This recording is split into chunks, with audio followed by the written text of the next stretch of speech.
With that, today we are joined by Dr. Dave Apple from Texas A&M University.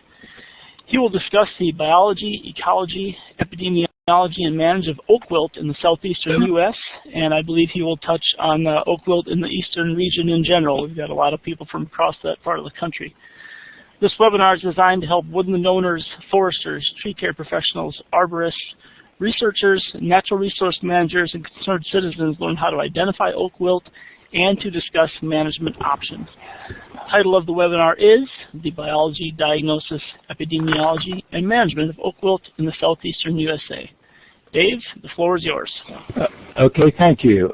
Bill, are you here, or Dave, are you hearing me all right? I'm hearing you just fine, yep. Okay, great. And I'd like to start off first by thanking you, Dave, for all the coaching you've given me on working this system. And I can assure everybody, if there are any difficulties, it is all on my shoulders. It sure has nothing to do with all the excellent advice Dave has given me for this afternoon. I'd like to welcome everybody, and I'd like to start off by saying that the information that we're going to review today is based on a lot of material that I present at dozens of master gardener meetings that I have during the year. I also participate in a lot of landowner workshops. So there's going to be some basic information about oak wilt in there. I also might mention that although Dave did emphasize that I should discuss oak wilt as it occurs throughout the southeastern United States, I will occasionally come back and compare the situation with oak wilt as it occurs elsewhere and how it occurs in Texas.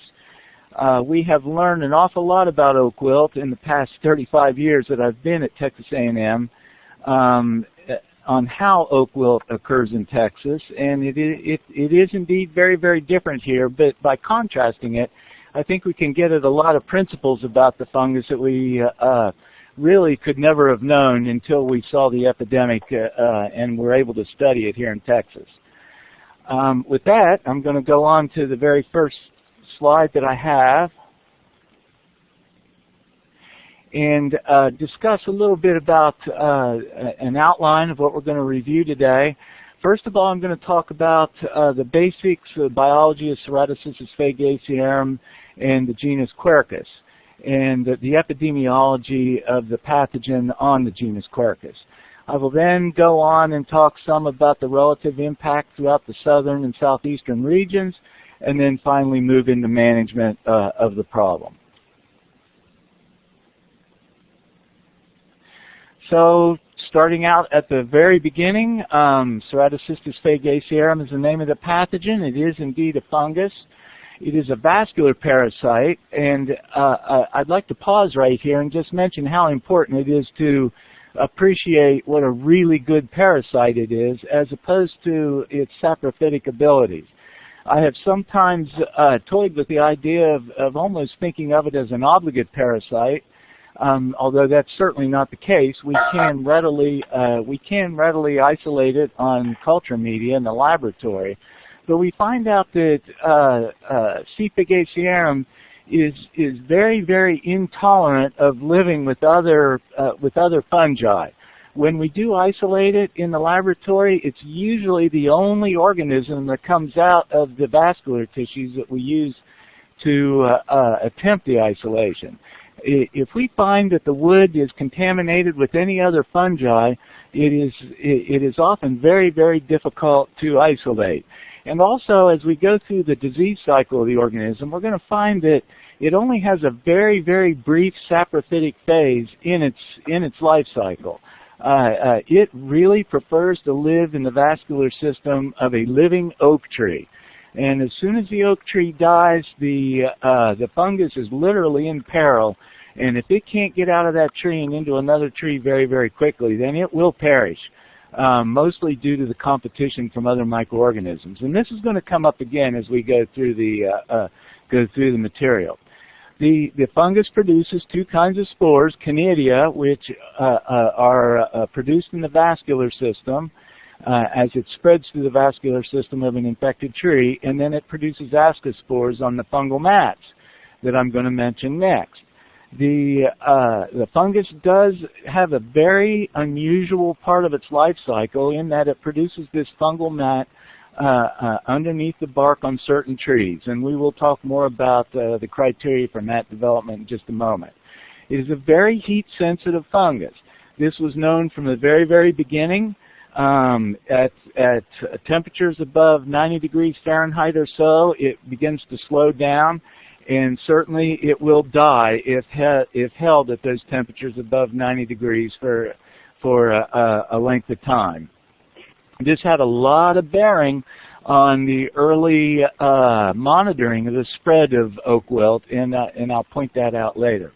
It does occur in 22 other states, and although some people speculate that the fungus is an introduced pathogen, we really do not have any idea where it has been introduced from.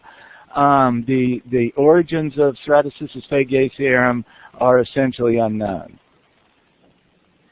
This is the host list, and I have tried to go throughout the South and look for common oak trees to include on this table.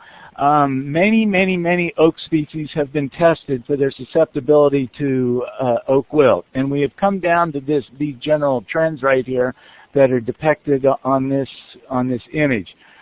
Red oaks have proven to be very, very susceptible. Any of the red oaks groups that have been tested are shown to be extremely susceptible to Ceratocystis fagacearum, and when I say susceptible, I mean that within 4 to 6 weeks after a tree begins to show symptoms, it will be, oftentimes it will be essentially dead. The white oaks, however, are very, very resistant. We can't say that they are completely resistant, though.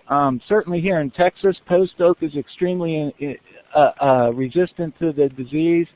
Of the thousands and thousands of trees that I've seen die of oak wilt over the past 35 years, I've only seen 4 or 5 post oaks succumb to oak wilt. Generally, if a post oak gets oak wilt, we might lose a branch or two, but that will be it. And that has been proven to be true for the white oak group throughout the rest of the range of the pathogen as well. Now, we do come to the live oaks, and I'm going to keep referring back to the live oaks, although I do recognize that Texas is the only state that has ever had live oaks succumb to oak wilt. I know a lot of other states throughout the southeastern region do have live oaks, and so I will keep referring to them. But the live oak in Texas is variable in its response to oak wilt, in that about 10 to 20% of live oaks in Texas do survive infection without any treatment whatsoever. Getting down to the disease cycle of the organism, I'd like to point a few things out before we go through the disease cycle. There are essentially 3 types of spread. The fungus does go through root grafts and common root systems. We have to make this distinction between root grafts and common root systems in Texas because the Quercus virginiana and Quercus fusiformis are root sprouting species, and therefore they do produce large clonal stands of trees that have common root systems rather than conventional root grafts. The fungus is able to take advantage of both of those means of connections between trees to spread. We also have an insect vector. I want to emphasize that the insect vector that has proven to be the most efficient vector of Ceratocystis fagacearum is the nididulid beetle. It's a little tiny sap-feeding beetle. We'll talk more about its spread in just a moment. And then finally, we can move the fungus around on firewood. So I do, when I talk about types of spread, do include humans in there and their role in spreading the pathogen on firewood.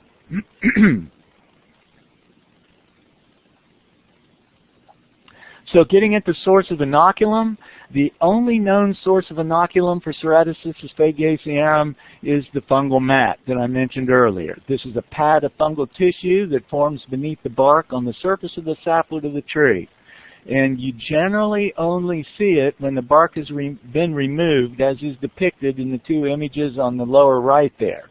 it has a very, very sweet smell. So it does attract a lot of different insects, but again, the only insect that has been proven to be an efficient vector is the knitted dulid beetle, which is attracted to the sweet-smelling mats.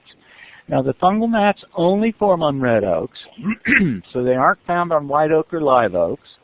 They only form on red oaks that are infected the previous season. So if a tree dies in, let's say, for example, any trees that have become infected in 2016, if they've died before the end of the summer, then they will not form fungal mats next spring. It's only red oaks that are infected the previous season that survive through the winter will produce fungal mats. And I might add here that this is, some of you may be familiar with the work that has been done with the oak bark beetles, and I've noticed at a lot of websites throughout the South, the oak bark beetles are cited as vectors, but after many years in Texas here, we really dismiss the oak bark beetle, Pseudopithiotheris, as being a potential vector. We are convinced that the only vector are the knitted dulid beetles. I should also emphasize the role of wounding. The knitted dulid beetle does not make its own wound. It requires a fresh wound. The wound has to extend into the sapwood for it to be an effective wound. This can include pruning wounds, wind damage, ice breakage, anything that breaks the bark and goes into the sapwood will support infection. The wounds must be less than 2 to 3 days old. After 2 to 3 days, the wounds become contaminated by other saprophytic fungi, and as I said in the very beginning, Ceratocystis fagacearum is an extremely poor saprophyte, and it cannot compete with those pioneer organisms that reach that wound site before it does. It does not spread on pruning tools. There's never been any research to show that the fungus is spread on pruning tools, although if you see any Texas recommendations, we always recommend to the arborists that they prune their tools when moving between diseased trees and healthy trees. But nonetheless, research that has been done on this topic has never proven that it can move on pruning tools. And the wounds are pretty much only infective in the spring. As the season grows on, the wounds don't seem to be as infective as those that occur during the spring. So I'm going to now go through the specifics of the disease cycle, and I'm going to emphasize the red oak phase of the disease. And again, this is an instructive tool that I use a lot when I'm talking to people about oak wilt. As I've said, here in Texas we have the live oak phase, but I'm going to emphasize the red oak phase. If we were in any other state, we would just be going over this red oak phase, and then I will briefly go through the live oak phase down here, just to show you what we're dealing with here. So I'm going to start off with a healthy red oak right here, and the red oak has to be wounded, and these wounds are attractive to the knitted dulid beetle, and we're going to assume that the knitted dulid here is contaminated with the fungus. And then if the red oak is connected to another red oak beside it, then certainly it can spread like that through a root graft. But we're going to assume that one of two things can happen here. And that is either the infection occurs early in the summer or the infection occurs later in the summer. Now, if the infection occurs early in the summer, then the red oak will die, it will dry out, and as I said previously, there will be no fungal mats formed on it. However, if it occurs later in the summer, then it is possible that the dying red oak will go into the fall season with the cambium still green on the tree. And this is essential for mat formation the following season. If indeed the tree dies the following season, as it dies, the fungus goes through this brief saprophytic phase and makes the fungal mats underneath the bark. As I've said, the fungal mats are very, very sweet smelling. They provide an ideal habitat for a lot of insects. some of which insects that will come to it are the knitted dulid beetles.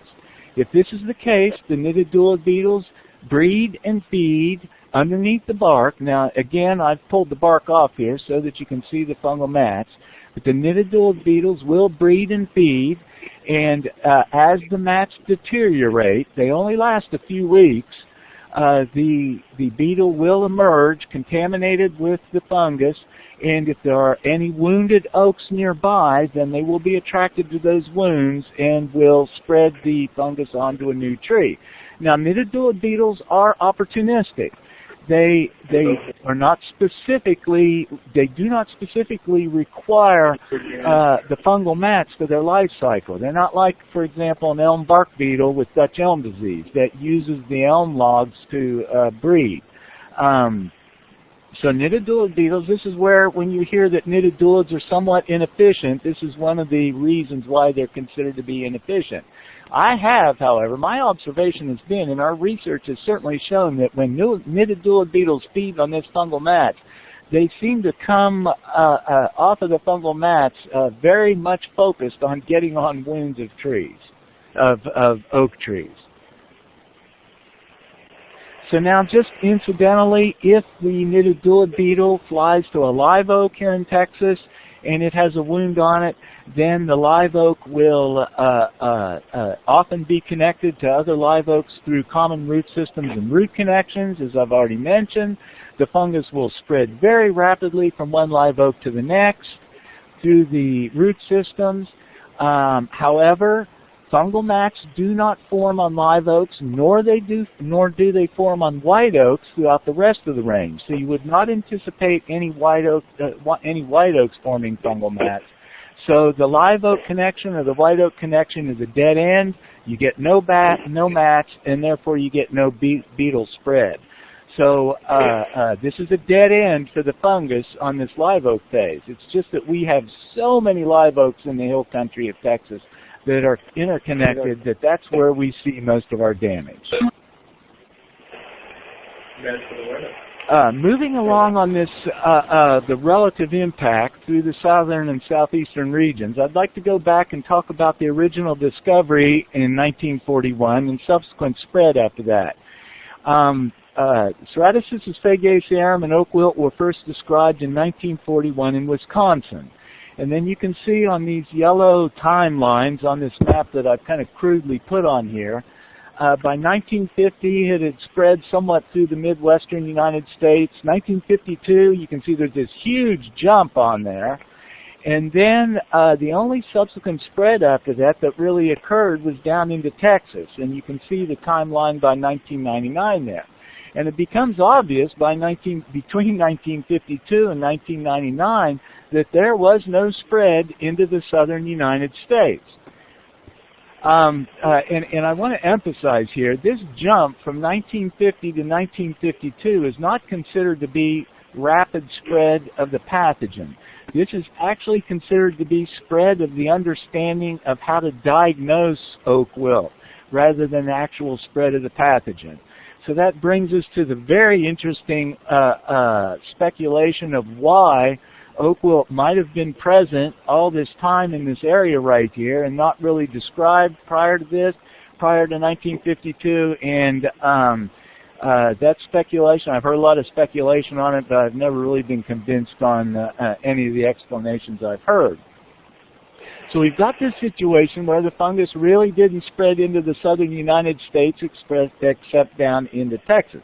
If we look at the current range map, and I'm not going to flip back and forth, but you would have noticed that we did recently get some spread up into northern Minnesota right here. These are new counties right here.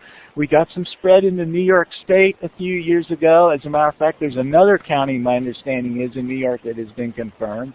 And we would have also noticed that we filled in since 1999 a whole lot of new counties here in Texas and also up in Amarillo and the high plains of Texas and some more West Texas counties out here. But again, it's been largely static throughout the southern United States right here.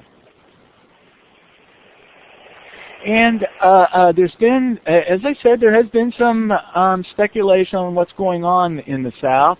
If you look back to the old plant disease reporters, you can see a number of articles where people have gone down into the south and done surveys for oak wilt, looked at areas where there were dying oaks. They were never able to really confirm it. Again, over here on this Journal of Forestry, this is a PDR article here, a Journal of Forestry article here by John Boyce, who made several attempts to find it in the south and could only find it down into Kentucky, Tennessee, Arkansas, Oklahoma. Now, the reasons for this, well, some people speculated originally that since it was heat sensitive, it was not going to be a big problem in the southern United States. However, Texas has certainly debunked that idea that heat alone would be able to stop the southern spread. There was also a lot of information discussed about the lack of fungal mat formation, and mostly this was came out of Arkansas. There were some studies done because there were reports in Arkansas that hypoxylon or Bisconeoxia atropunctarium prevented the formation of fungal mats, and therefore there would never be any southern spread because of the prevalence we have due to hypoxylon. And we have plenty of hypoxylon in Texas, and I have seen on several occasions where hypoxylon has been colonizing trees by as indicated by the presence of the stromata on the trees. However, there were fungal mats right beside the area where hypoxylon was fruiting. So we really can't explain the lack of spread into the south due to the presence of hypoxylon atropunctarium. Now, there is one idea that the high diversity of tree species dictates where Ceratocystis spreads. We know certainly that most severe epidemics occur where there have been changes in land and tree management practices that alter stand composition, that favor large homogeneous stands of oak. Again, when I mentioned the spread up into Minnesota, in the northern part of Minnesota, Jenny Juswick has often said that, with the U.S. Forest Service, has often said that that's probably due to a lot of the timber operations that occurred at the turn of the century and the prevalence of northern pin oak that came up after that and created the conditions for oak wilt. Also, if you look at nididulid species, when you get into coniferous forests, nididulid species change, and it could be that there is just a large difference in the types of nididulids that occur in the southern United States due to the prevalence of the pine forests, and perhaps there just aren't as many vectors there. If I just carry on with this idea about tree composition and stand structure, we are very convinced that oak wilt is so prevalent out in the hill country of Texas because of the dominance of live oaks and red oaks that occur out there. But it needs to be recognized that 120, 150 years ago, this hill country of Texas was largely grassland, and it's only been in the last 100 years that the live oaks began to encroach out into the grassland. It used to be a true savanna-type ecosystem, mostly dominated by grass, but now it's still a savanna, but it's dominated by the presence of the live oak. And this is largely due to the influence of European settlement and land use practices. Because of fire control and overgrazing, the live oak, which is a root-sprouting species, has been able to take over and spread throughout this former grassland ecosystem. And as a result of that, we have created the conditions for oak wilt to become epidemic. And as I said earlier, this has been shown to occur for lots of localized epidemics, and it could be that functional diversity of the southern pine forests is one of the things that is really inhibiting the spread of Ceratocystis fagacearum into the south. And just one more thing, we've had a lot of urban encroachment into the hill country of Texas over the past 50 years, and we think that all the wounding that has gone on as a result of that encroachment also has has resulted in the dramatic epidemic we've seen in Central Texas over the past 60 years or so. I'm just going to add this last thing. I noticed on the website of the Southern Group of State foresters that they have this statement. I thought it was pretty interesting. Oak wilt will continue to affect the oak resource in its current range. Of greater concern is the possibility that the oak wilt fungus, having adapted to Texas oaks and their environment, may now spread throughout the southern range of oak. I'm not sure what they mean by adaptation. We did a lot of research when I first got down here to see if the isolates of Ceratocystis fagacearum had somehow adapted to Texas and had increased in their heat tolerance, and we found that not to be a case. So I'm not sure what they mean by this word adapted right here, and I wasn't able to find out who made this statement, but it would be interesting to pursue this a little more and see what it is they mean by adaptation there. So let's talk about management, and I'm going to start out with diagnosis right here. And here I am going to mention live oak in here just for the benefit of those states that do have live oak in their oak populations. But we do sometimes rely on just the pattern of oak wilt. And I'm going to go through a 5-step diagnostic process here. The first step is the pattern of disease in the populations. In live oak, since we don't have a insect vector, we get these very discrete spreading disease centers where the fungus just moves from one tree to the next through the root systems. However, when we have red oaks and we have fungal mat formation, we get a much more diffuse type of pattern within the forests, or woodlands I should say, where the knitted dewlap beetles will spread the fungus from one tree to the next, but it's not always the next tree over. So we get a much more diverse pattern of oak wilt as is depicted in this image on the lower right hand corner, where we can see live or red oaks dying around in here, and then there will be some live oaks interspersed and more red oaks dying out here. So we can walk into an oak wilt center in Texas and kind of get a feel for what might be causing the problem just based on the pattern in the population. Also, we can look in the pattern in individual trees. Diseased red oaks, they never survive from oak wilt. They die within 4 to 6 weeks of initial symptom of appearance, as I already mentioned. However, late season infections, again as I mentioned before, can oftentimes survive through into the following season. In live oaks, it takes 6 to 12 months for a tree to die, and we do have that 10 to 20% survival rate. So we can also look at the pattern in individual trees and see what's going on. And tell what's going on.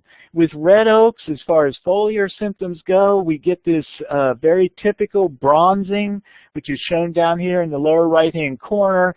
The leaves eventually turn necrotic and die. This happens very, very quickly. We do sometimes get a defoliation of green leaves out of a tree, which is considered to be an extremely unusual symptom in forest pathology. That is the casting of green leaves out of a diseased tree, and it will happen with oak wilt. We have seen it many times. And I'm just going to mention here on the left, you can see in live oak, we've got a very, very distinct symptom that we can use to diagnose the problem from foliar symptoms. The presence of a fungal mat is considered to be very diagnostic. The problem with the presence of fungal mats is that they only occur, at least here in Texas, they only occur on about 1 out of 20 trees. I can only speculate on how this might happen throughout the rest of the South, but I would suspect there would be similarities. Most of our red oaks, as I keep emphasizing, die very rapidly. And as a result of that, they never get fungal mats form on them. It's only on about 5% of the Spanish oaks or other red oaks that get disease form fungal mats. Now, when they do form, they're very distinctive. We have to pop the bark off of the tree. As you see here, these two guys from the Texas Forest Service over here just did. You can see we get a lot of fungal mats. Now these are what we call mat scars. They are no longer fresh, and they are getting overrun by another fungus. We often see trichothecium overrun these fungus. It's a mycoparasite, and it does eventually cause the mats to deteriorate. But certainly, if you see a fungal mat, that's considered to be diagnostic. And finally, we can take sapwood, and here we've got a picture of a sapwood strip, but we can also take branches out of a diseased tree and process them in the laboratory and isolate the fungus. Now, this process can be somewhat tedious at times. We often get false negatives, and we attribute that to the limited distribution of the fungus in the tree, and or the presence of other contaminants. As I said, if the wood comes in and has got any contaminants in it, we have a hard time isolating the fungus. But we can use bowl and branch samples to confirm the presence of the pathogen. This system that we use, it's done in the Texas Plant Disease Diagnostic Laboratory, is the same as is done throughout the rest of the United States. We use acidified potato dextrose agar to isolate the fungus. We put acid in there to hold down bacterial contamination. Again, Ceratocystis fagacearum will not tolerate the presence of bacterial contaminants in the wood, and we have to acidify the medium to try to hold down any bacteria. I'm going to mention here that we have been working on a PCR, real-time PCR protocol for detecting the fungus. We've been working in cooperation with Jenny Juslik up in Minnesota with the U.S. Forest Service. Certainly, the development of a PCR protocol is going to help us out a whole lot with diagnosing oak wilt. And y'all should be looking for a paper that should be coming out in Plant Disease soon from Jenny talking about the use of PCR. It really hasn't started being used routinely in diagnostic labs yet, but we are getting very close to that point. As far as confusing oak wilt with other problems, we have a problem with confusing it with bacterial leaf scorch caused by Xylella fastidiosa. Classic DLS scorch symptoms on red oaks can resemble oak wilt. And our TFS foresters and county agents always say, somewhat jokingly, just wait and see. If the tree is symptomatic and it's a red oak, if it's DLS, then it will probably survive the infection at least for a few years. And if it's oak wilt, it's going to die very quickly. Now, that's not a very satisfactory answer, I realize. So we can turn to culturing and also for the oak wilt fungus and ELISA for BLS to help people out with their diagnostics. Then we also have another problem with drought. And I'm not going to go through the history of drought in Texas except to say that we have a lot of periodic droughts, and oak wilt can be very, very difficult to distinguish from drought at times. Now, this is a big problem in the live oaks as well as the red oaks, because the foliar symptoms of drought, the scorching we get sometimes in the red oaks can be difficult to distinguish. Just to show some pictures, I will show a few live oaks. Here's our familiar live oak symptom again. We do get other symptoms in our live oak from oak wilt. Sometimes we get this marginal scorching, as can be seen here on these live oak leaves up here. This is a tree that was damaged by the drought in 2011 in Texas. It was absolutely horrendous here, and we had a lot of times distinguishing trees that were killed by the drought or it did not foliate because of the drought. We had a hard time distinguishing trees like this from oak wilt trees. I just might point out here, curiously, these live oaks right here are live oaks in June that never foliated out very well because of the drought in 2011, and we had a lot of problems distinguishing oak wilt during that year. I might also add that we suspect that Ceratocystis fagacearum was knocked back pretty hard in 2011 anyway. And probably a lot of the problems we were having by virtue of the fact that the fungus just was not moving much during 2011. In red oaks, here's a blackjack oak with oak wilt right here, with drought, and this looks a lot like bacterial leaf scorch, and probably drought-afflicted trees were probably succumbing to BLS as well. This is what the tree looks like right here, the blackjack oak right here. And when people were seeing these kinds of symptoms that you see on the left and looking at drought-afflicted trees, we just really had a lot of difficulties during 2011. I'm going to say right now that we have localized droughts throughout Texas every year pretty much. And our TFS foresters really do have a lot of problems with drought. And so therefore we do rely on the Texas Plant Disease Diagnostic Lab a lot to try to isolate the fungus and help them out. Now we're going to move on out of diagnosis now and go through some of these other measures to control oak wilt, such as avoiding wounding in the spring and using wound paints. We do recommend using wound paints. This is somewhat controversial here in Texas. Our arborists are firm believers in compartmentalization, and Shigo's work on the discouraging the use of wound paints. So we do have a lot of very stubborn arborists in Texas that are very hesitant to recommend using wound paints. Nonetheless, we are on board with the other 22 states where oak wilt occurs, and we do encourage the use of wound paints, and we do have a paper published in Journal of Arboriculture to show that they are effective in preventing infections. We also recommend avoiding wounding, and now our hot time, I should say our high risk time, is considered to be February 1 through June 30th. So in those areas that are high risk to oak wilt, we tell people not to wound their oaks from February 1 through June 30th, and if they do wound the trees, then be sure to use wound paints. And there are certain parts of the state. I was in Williamson County, which is right in the heart of a lot of oak wilt, and in those areas we tell people to use wound paints on oaks year-round in those areas, just to be safe.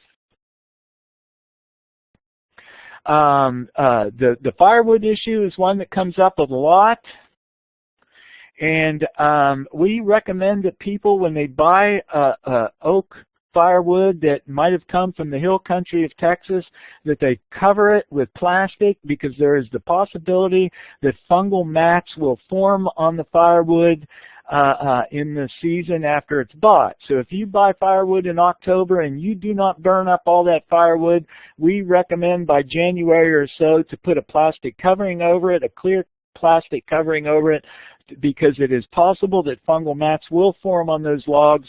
And since knitted dulids are ever present throughout the state, we recommend the firewood to keep knitted dulids from getting access to those fungal mats.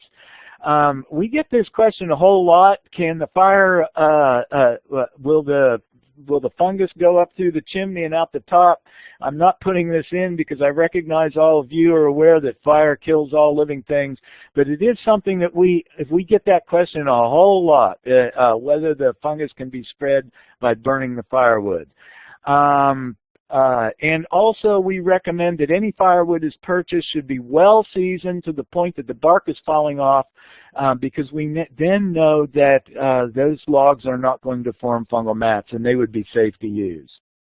We have never been able to get any kinds of regulations on firewood movement in Texas, so you can move any kind of firewood around the state as much as you want to. Getting at the spread of the fungus through the root system, through trenching. Trenching is a very popular way to control oak wilt in Texas. The placement of the trenches is very, very important. We recommend trenching down to 4 feet. This varies from state to state, but usually the recommendations are 2 to 3 feet. We recommend going a little deeper here in Texas. And so I would assume that 2 to 3 feet would be sufficient throughout the south and southeastern states. We also recommend removing trees on the inside of the trench. We have found that after the trenching occurs, if the trees are rogue, it seems to improve the efficacy of the trench. I might add that these guys down here, for those of you throughout the South, I think this is Dale Starkey right here in this picture, with a cup of coffee right there, and this may be Dave Drummond right here too, for those of you that know these guys right here. They've spent a lot of time in Texas for a portion of their careers, and this is the only picture I could find that I think that's them in it, if you know them. We use a lot of different kinds of trenching machines here in Texas because our soils are very shallow. Throughout the South, I would imagine that you could probably use a ripper bar to trench in between trees where you have deep soils, but our soils are so rocky here that we have to use belt trenchers, backhoes, ripper bars, and rock saws. However, anything that cuts the root system would be effective in breaking up the root system sufficiently to control the pathogen. Now trench placement is a very critical part of this whole system. Where to place the trench, we recommend going out 100 feet beyond the symptomatic tree.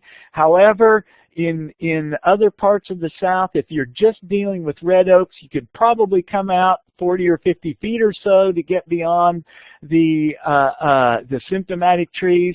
I still wouldn't recommend putting it between symptomatic trees and healthy trees. I would probably recommend going one tree over and then putting the trench in right out here. But because of our highly interconnected root systems, we move our trenches out a little farther and go at the 100-foot barrier. And I just might add to this, if you go to literature in Missouri and Michigan, you will find formulas based on inner tree distances and also the diameters of the trees, and you will find tables that will give recommendations on where to place the trench. But again, to play it safe, I would always move at least one tree over just in case you've got latent infections on these healthy, supposedly healthy trees that are right up against the symptomatic tree. And we're getting near the end here, Dave. Dave recommended I go 45 to 50 minutes or so, and we are just about done. And I'm going to come to intravascular injection with fungicides right here. We do use intravascular injections on live oaks and red oaks as well, and intravascular injection is used on red oaks and other parts of the range. Usually we use it when we know we are getting spread of the fungus through root connections. We have found that preventative injections are certainly the best way to go, although you can inject a tree that is infected with the fungus. But when we're dealing with red oaks, we say that probably it's best to do a preventative treatment rather than trying to do a therapeutic treatment. The trees come down so quickly when they're red oaks being infected that we just don't think that it's very efficacious to treat those trees. Nonetheless, we have a lot of arborists in the state that treat red oaks, and they do seem to do some good. Now, we recommend the high volume, low concentration technique of injection right here that's depicted in the lower right with Alamo. And Alamo is the blue formulation of propiconazole that was originally developed for oak wilt treatment back in the early 90s. And as I say, we are doing a high volume, low concentration exposed root flare technique here. Now this, we do recognize there are a lot of other ways to inject trees. As a matter of fact, we've got a lot of these hybrid injectors, as shown here in the middle of the image, are being used. We've got a lot of micro injectors, especially Mojets, are being used. Texas A&M only recommends the treatment system right now that I showed in the previous slide. We are testing the hybrid injectors because they are becoming so popular, but we We still don't like the fact that they inject at the lower trunk rather than the root flares, and we are putting the fungicide in at extremely high concentrations here, and that gives us some concern as well. And we also have a lot of generic propiconazole formulations that are coming on the market rather than just propiconazole or Alamo. And finally, we recommend planting resistance trees. I'm not going to go into that. We tell people to go to the Texas Forest Service tree planting guide. There's a lot of information there about what trees are resistant to oak wilt. So, and all of you know your own trees at your state, so your own state. I'm not going to go into that any further.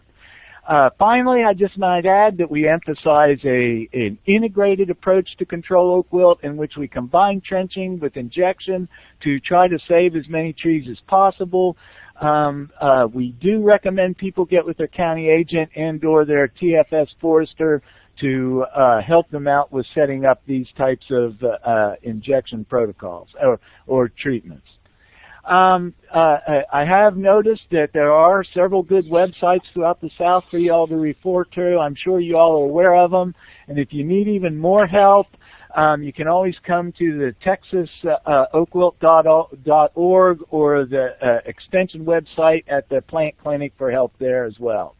And Dave, with that, thanks, I'm Dave. at the end of my presentation. Everybody, let's thank Dr. Apple for a great presentation on oak wilt today. A lot of people were in the audience, so if you have any questions for Dr. Apple, please go ahead and put those in the chat window, and I will get those. There was a couple that came in earlier, so Dave, let's take these. I'll start here. Well, the first question was, how can it spread in firewood if this fungus needs a live tree to survive? Okay, so this is something that we had to learn, and this is also true of other places. So if a tree becomes infected late in the season, and somebody looks at it in the fall and says, "Oh, this is a dead red oak," or it's turned fall color, but the cambium is still green on it. If it is cut down and then cut up into sections, that cambium will remain green all winter long on the tree, so that the log, even though it's cut down into a 2-foot, 3-foot section, the log the following spring will form the fungal mats on it. But it has to be those late season infections. This is the curious thing, and we don't entirely understand it about the oak wilt fungus. But as long as the red oak has a green cambium on it, it seems to be able to retard the growth of other saprophytes into the wood, and it also keeps the moisture content up in the wood.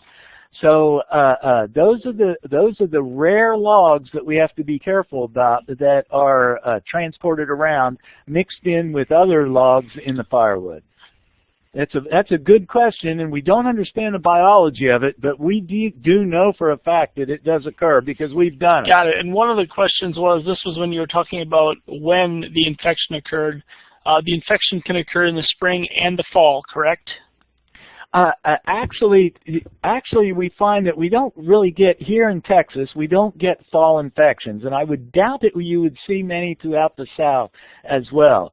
So let's look at this fall season, the spring season. It's during the spring when the peak nididulid populations occur. It's only during the spring that the fungal mats occur because it becomes too hot and dry as the summer wears on.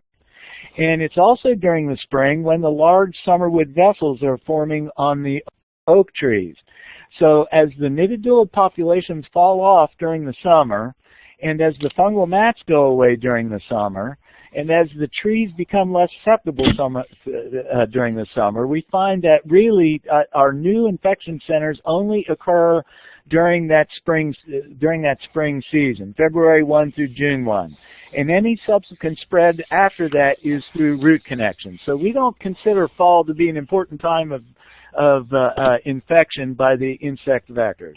Alrighty. And I would assume that that's going to be the case throughout the South.